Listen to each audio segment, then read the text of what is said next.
Good evening and welcome to Money Matters. My name is Charlie Huntington and I am the Public Relations Chairperson for Life Sciences PA. Life Sciences PA is the statewide industry trade association associated with Pennsylvania's bioscience, medical device, CRO, and healthcare IT industries. Tonight, we continue our special series on science leaders within our local community. But before we get started, I want to remind our viewers that financial issues relating to life science, healthcare, or technology matters or companies may be discussed on the show. These discussions are not and should not be viewed as financial advice. Moreover, since this program is pre-recorded and shown at a later date, please keep in mind that the information may no longer be current.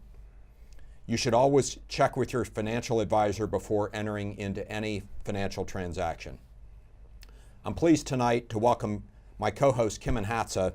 Kimon is a business attorney and partner with GrowthCouncil, LLC in Philadelphia. His focus is in the life sciences, healthcare, and information technology areas. Welcome, Kimon. Thanks, Charlie. Glad to be here. Kimon, you've been through a lot of changes since we were last on the air together. Can you tell us a little bit about you've joined GrowthCouncil, and can you tell us a little bit about your new firm? Sure, thank you, and thanks for asking. Yeah. It has been a bit of a whirlwind. I did join GrowthCouncil January 1 of this year. It's a business law boutique, similar to my old firm. Fortunately for me, it's an easy transition. All of my partners were we were all big law graduates, and they were all colleagues of mine at a former firm that I belonged to, and we've been friends for a long time. So the transition itself has been very easy. The firm does a lot of the same things that I've always done. I continue to do, as you mentioned, I continue to represent technology and life sciences and healthcare companies in our practice. We have a 21st century approach to of how we interact with our clients, in addition to having the sort of the traditional hourly billing arrangements that many law firms have. We do a lot of project work that we do on a fixed fee basis and take some risk in those transactions. We also represent a lot of companies sort of outside general counsel, where for companies that aren't big enough to have an in-house legal staff or a general counsel, we represent them on a retainer basis and as needed, and we set those retainers based on the amount of time that they anticipate using. We bring a lot of sophistication to the work that we do, but we try to do it at a price point that's more accessible to the average company. So I know your firm is based in Philadelphia, and when you and I met each other 6 or 7 years ago, maybe I've been saying that for a few years, it's been longer than that, right? We'll call it 8 years ago. You had more business at that time in California than you did in Philadelphia. Yeah. The scope of your practice right now, geographically speaking, for you and your partners is what? Is it nationwide? Is it international? Is it within 3 states? What would you say it is? Well, we're all licensed in Pennsylvania and New Jersey. We do represent primarily companies that are based in this area. Okay. I still do have some representations that are outside the area, and I'm learning more about the representations that my partners have, but it really has only been, about 6 weeks now or so. Sounds like a great platform, and I'm thrilled that you and I can continue to do this program together. Me too, and I'm looking forward to it. Congratulations. Thank you. Well, Charlie, I was wondering whether you might take a minute and let the viewers know a little bit about what's coming up for Life Sciences PA. Sure. I would like to highlight on March 13 is going to be our annual dinner. That's a great opportunity for people who are either looking for funding, looking for work, or so busy that they can't attend anything else all year to get together with 1,200 of your closest friends. We have people from 7 or 8 different countries will come to this dinner at the convention center. So it will be the evening of Wednesday, the 13th of March, and we'll go from about 6 p.m. until 9:30 p.m. Well, certainly always one of the highlights of the year. Definitely, definitely. So Before we introduce today's special guest, I want to point out that in the future, if you would like to hear your question answered, here's how you do it. You can have your questions answered on Money Matters. Please go to our website, money-matterstv.com. On our homepage, click on the banner on the right that says Send Us Your Questions. While you're on our website, you can find information about our host and guests, as well as show notes and links about this show and past shows. Money Matters is also available as a podcast on iTunes and Stitcher, so you can listen to Money Matters while you're on the go. That website address, again, is money, M-O-N-E-Y, -matters, M-A-T-T-E-R-S, TV.com. It's with great pleasure that I introduce Joe Connell. Joe is president and CEO of NeuEsse. NeuEsse is a wound and burn dressing and regenerative medicine company focused on healing. He did both his undergraduate and his master's degree work at West Virginia University. After a distinguished career at Roche, Joe has been able to build U.S. presence for Boehringer Mannheim, helped build 3 publicly traded companies to liquidity events, and founded or co-founded 7 startup organizations. Over his career, he has brought 25 blockbuster products to market, and during the past 20 years, he focused on building new and unique technologies into vibrant companies. Welcome to the show, Joe. Thank you, Charlie. Thank you, Kimon. Pleased to be here. Sure. Can you tell us how you went from measuring in history and political science at West Virginia to running successful life science companies? Well, that's a great question, and I'm sure all of our careers have taken pathways we didn't plan when we were starting out, but I loved history, I loved political science, and it didn't take long after graduation to realize my ambition would not be quelled by teaching history at any level. So I got into pharmaceutical sales with Roche, learned a lot from that great institution, went on to build several other companies. I got promoted every year. Eventually I realized that Big Pharma really was into rewarding management and not leadership. So I got the bug and started building my own companies from there, and that's how this happened. Good for you. Yes. I'm a big proponent in liberal arts and learn much more than just where you think you're going to go, because that can change. So, It really has changed. so the name NeuEsse, where did that come from? If things would have been easy, I would have called the company New Skin, but that domain was taken many times over, so we worked with a name called New, and it sounds a little German, but the N-E-U is just for new, and the essence of skin came from E-S-S-E. We chose something with 2 S's in sequence to dignify soybean skin. Okay. So it's new soybean skin. It's new skin. Okay. Thank you. And tell us about NeuEsse. NeuEsse is a preclinical startup company in medical devices. We have a portfolio of technologies, most of which is we have a human skin substitute made from soybeans. It's a pure protein-based extracellular matrix, but over the last 7 years, we've picked up some technology for delivery that's pretty substantial. We have a portable blow spinner so that we can administer skin bedside to a patient without touching them. And this is very paramount to treating a burn victim. So we can spin water-soluble plant-based skin onto the patient at bedside, which will have several applications we'll talk about in a little bit. We also have a worldwide patented 3D printer, 3D robotic printer. And this is for printing non-flat skin. And what we have the ability to do is to recreate or reprint ears and noses from trauma, wounds, burns, and Wow. We have this portfolio of technologies that we're bringing to market. So it sounds like you would be you'd be helping a patient who's already in great pain without having to touch them. I've been there myself. I'm a burn victim, and I'm very passionate about this. I think whenever you use skin grafting, if you have to create a certain space, you have to harvest that much skin from somewhere else, which is more trauma, more scars, more wounds, and more healing. And if we can prevent that, my mission in life will be accomplished. That's great. Thanks. Joe, you mentioned the use with wounds and with burn care. Are there other applications that you might use this product There's for? a lot of applications, Kimon. We can spray or use patches of soybean skin for diabetic foot ulcers, and it goes into the wound and gives the body a scaffold on which to heal. We have an application for aesthetic dermatology and beauty. We can use patches of soybean skin to rejuvenate and replenish skin after post-laser ablation.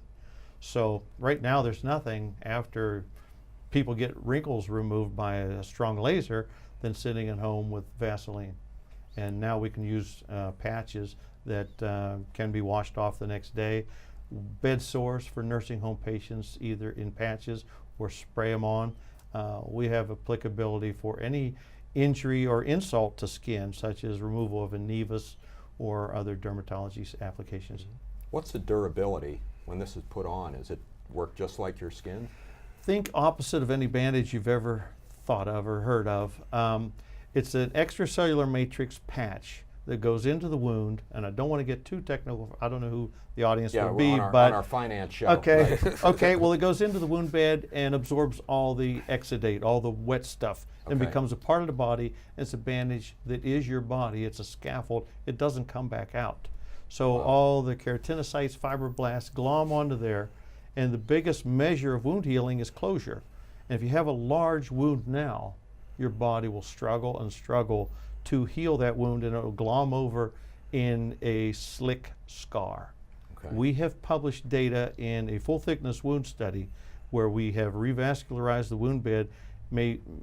That means we healed the wound without a scar or minimal scarring with intact hair follicles and sweat glands. So it is regenerative medicine, allowing the body a little scaffold on which to rebuild itself.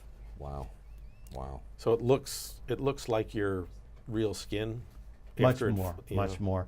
We've published that data, and it's in our poster presentations where we're presenting now at trade shows. So intact hair follicles and sweat glands is unheard of. Wow. So who do you see as the primary customers for your technology? The thing that comes to my mind the most is our military. This wound dressing doesn't have a shelf life, handling issues, no refrigeration.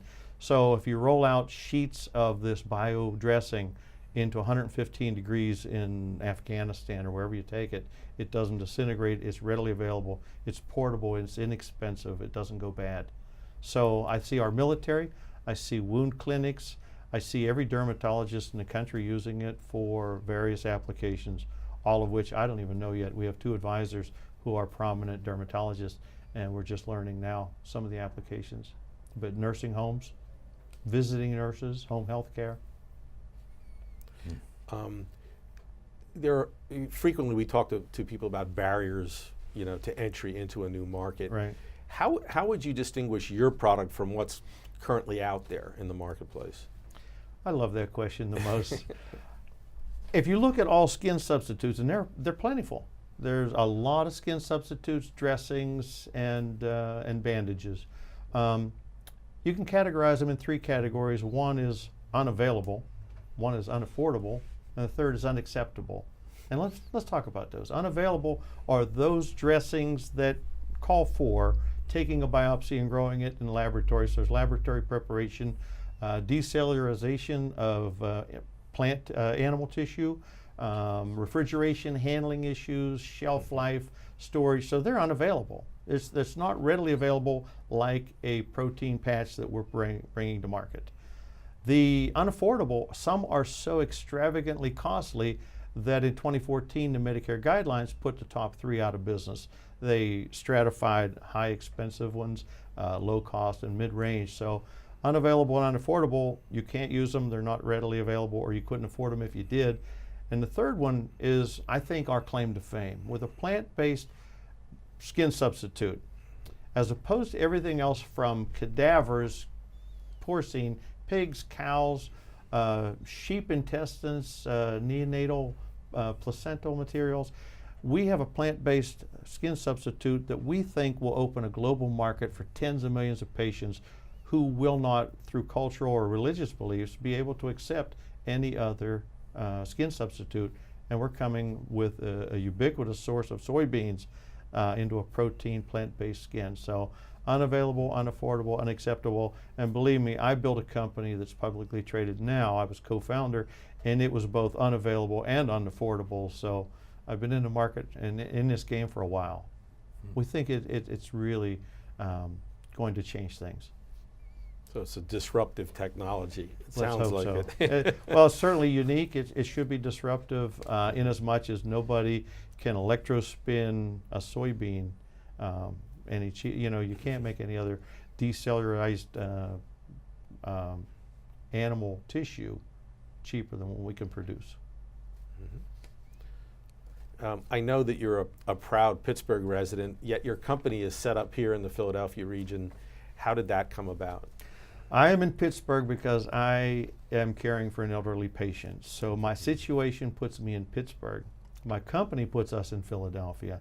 This was invented in Philadelphia, licensed in Philadelphia. We have offices in Philadelphia. We're a Philadelphia-based company. Praise be to the Pennsylvania Turnpike. I drive over every week, and I've been through sleet, snow, fog, rain. This is a Philadelphia company. I'm a Pittsburgher. Don't hold that against me. But we're based right here. Your technology was spun out of Temple University. How has it been working with Temple? Temple is our partner. The inventor is there. Ongoing work has been done there. We actually have two companies, and one is a regenerative orthopedic company. Both are licensed through Temple. Both are from the same inventor at Temple's biomedical engineering department. So we are Temple proud, and we're partnered strong with them. Okay. That's great. I want to go back to one thing that you mentioned. You mentioned the military. Yes. And you also mentioned the ability to do 3D printing. Yes. Would that happen in the field? Would that happen in a central location? How would that, what would the mechanics be? Somebody's injured or burned in the field. How would you see that sort of playing out if you said, you know what, take it, Joe, and run with it? What would, if DOD said, go ahead and do this, what would that look like? Let's hope that the DOD says exactly Right, that, Charlie, right. because we have two proposals before Okay. them now. In the field, when someone is wounded, that's a dirty wound. Ambulatory removal is paramount. So what we could do is pack that dressing with the mesh omega skin, Okay. and transport them. We could, in field-based hospitals, utilize our bandage as a dry barrier, or we could spray skin onto the patient at bedside before they're mobilized. Once We it's can- clean. Yes. We could treat burn victims there or in San Antonio with a protocol that we hope to bring out. And when you bring them back, let's keep that patient through to VA status where they get bed sores. You roll them over, spray new skin on the back side, let that new skin heal and roll them back. So we have proven superior results in healing, time to heal, appearance after healing. So we think it's going to be important because it's portable, available, expiring in climate. So we hope to have a partnership to investigate this skin, whether the patches or the spray-on, for all of our warfighters. Things like ears, nose, redoing those, a little more complex than a flat piece of skin, right? Would that be done? The 3D robotic printer is patented, Okay. and is for non-flat skin. It doesn't have to be in the military. I'm sorry, Charlie, but a Rottweiler just bit your nose off. I would take your nose. That's a one-owner dog. With by it, the way. That's right. low cream. That's right. Yeah, Okay. low mileage dogs. We could reprint your nose and ears. Okay. Just using this patented robotic printer. We don't give it much time right now because our blocking and tackling is to get 510K approval by the FDA for occlusive dressing, get some field-based use, get that data back to the FDA for therapeutic indications. Okay. We want to refine our portable blow spinner because we now have tried 6 different compounds that we can apply with our spinner, chitosan, our skin, hyaluronic acid. So if you look at that device, and it's a total separate entity, but we can spray skin to occlude, we can spray antimicrobials, topicals onto patients, warriors, victims. Wow. I probably got off the track from your 3D printer. No, but it's a we it's a could good print one. your It's a ears, good one. noses, appendages. Okay. All Okay. right. How are you guys funded, Joe? From our conception to present, we are self-funded, Okay. and we are looking for angels, looking for partners. We're very cautious about who comes on board. We would like to have smart money, Okay. so we're funding it ourselves. Okay. And what would, so moving forwards, you have been funding it yourselves. You're looking for funding partners right now. Yes, we are. Okay. All right. And then what would success look like for NeuEsse? Well, we have You got a bunch of different divisions. we have or looked to the different- Department of Defense. Yeah. We have a proposal to the United Soybean Bureau. Okay. I think a common soybean revolutionizing wound healing and dermatology is a pretty good story. So we hope to get their support. Success to us would look like FDA approval. We get a partner. We take it through commercialization. Success to me would be to be an accepted skin substitute for diabetic foot ulcers, bed sores, burns, wounds. Success would look like a portable spin blower in every dermatologist's exam room, so that they could spray hyaluronic acid onto patients to remove wrinkles, or they could spray patches of skin to rejuvenate skin after a laser ablation, and other applications in dermatology. Success would be international distribution and an acceptance of this skin, and to prevent thousands of patients from skin grafting. That would be success to me. And sounds like it. And you also mentioned maybe for religious reasons. I had a grandmother who was a Christian Scientist, and Right. she didn't want anything to do with modern medicine, and this might have been acceptable to her. I hope I didn't gloss over it too quickly, but every other skin source is from decellularized cadavers in pigs, cows. Foreskins is one product. Sheep intestines is another product. So knowing that we're going to go for FDA approval, we've already done a head-to-head study with a competitor on the market. What we showed was that in 3 days, our epithelium was lined up and organized through this mesh matrix, and the competitor was not. In 7 days, we reproduced collagen and revascularized the wound bed. So superior efficacy, greater handling, religious acceptability, economy. It's great. We think we It's have great. something, and I don't know to the extent of halal and Sharia compliance would matter, but we estimate tens of millions of patients that Who are wouldn't not accept. served right now. Exactly. That's great. Exactly. That's great. So success would be universal acceptance and helping people. Okay. Joe, just turning our attention back to the Philadelphia market for a moment. There are a number of people who have lost positions at life sciences companies or technology companies in recent years through downsizing and what have you. A lot of those folks spent a lot of time working with particular technologies that they would like to build a company around and, Right. and bring to market. You have a lot of experience building companies. What kind of advice would you give to these folks who are interested in becoming entrepreneurs? It's a shame that the big pharma companies give us so much talent and training and experience, and some people are displaced. The advice I would give them is to be sure before you jump in, because the highs are higher, the lows are lower. You better be committed to it and love it, because a lot of people are going to tell you no. You better have some financial wherewithal, because even more people are going to tell you no. You've got to be committed and dedicated, and you got to believe in it, or it doesn't have a chance to work. The Philadelphia community for investors is not set up to be easily accessed. If you have a medical device, you could spend a lot of time with people who aren't even interested in medical devices, and people will steer you there because they're VCs, because they're startups, they seed companies, but they're not remotely interested in what you have.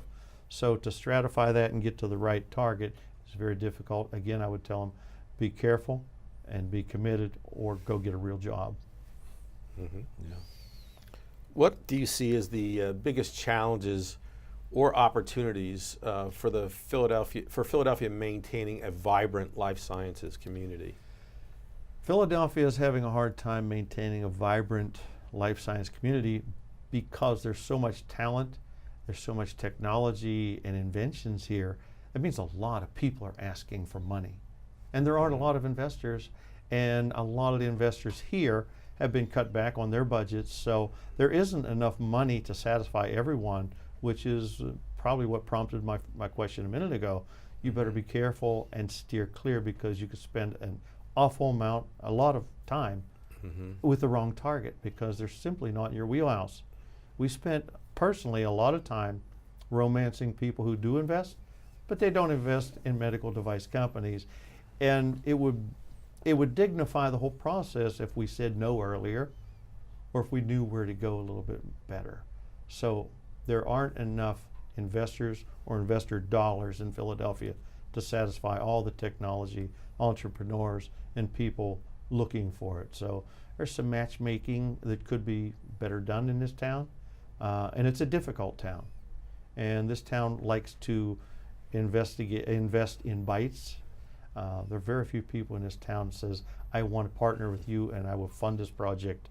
Most will say, I'll get you through 3 months for $10,000 and come back and show me some more paperwork. It's difficult. So Joe, we just have a few remaining seconds left, but I've got a serious question for you. Yes. If this works out, and you decide, you know what, for whatever reason, I need to be based in Philadelphia. Right. And I know you're from Pittsburgh. Of the big four sports, which would be the easiest for you to cheer for in Philadelphia? Well, I think the 76ers.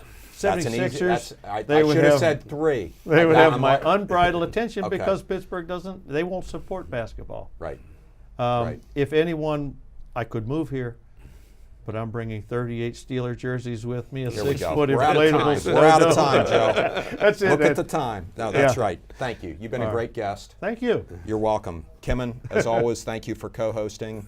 Pleasure to do it, Charlie. I want to remind our viewers that our next guest is Nick Yizzi. Nick is a CPA. He's going to be discussing tax code and other updates and tax challenges. And I want to say thank you for tuning in to this special episode with Joe Connell, and we'll see you next time.